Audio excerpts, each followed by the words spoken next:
Macam mana nak turunkan asid urik yang tinggi? Saya nak share satu testimoni. Nama dia daripada Hafizul. Hafizul nama dia daripada Sarawak.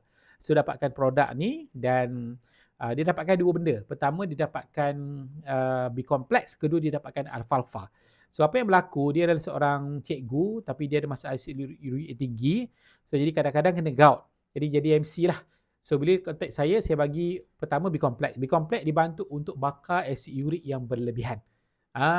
Bakar yang berlebihan tu bantu untuk tahan sakit, bantu untuk kita ada kurang stres. Stres tu boleh bawa kepada gout juga sebab bila stres banyak benda akan jadi tak betul lah.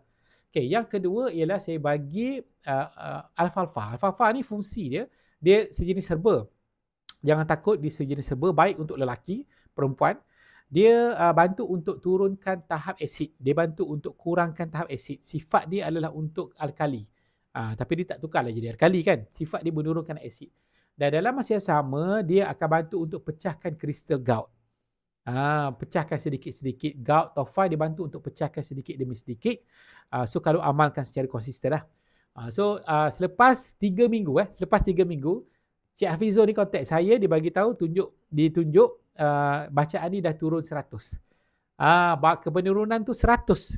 Dan dia cakap memang sangat puas hatilah. Kan? Sangat puas hati, bukan saja dia dapat impact kepada itu saja, tapi untuk kesihatan dia, kecergasan dia pun dia rasa sangat-sangat best. So nak dapatkan simple saja, boleh kontak saya di Ultimate Vitamin di link yang saya sediakan di bahagian description. Klik ataupun boleh juga klik di bahagian bio tu, ada juga nombor WhatsApp. Assalamualaikum.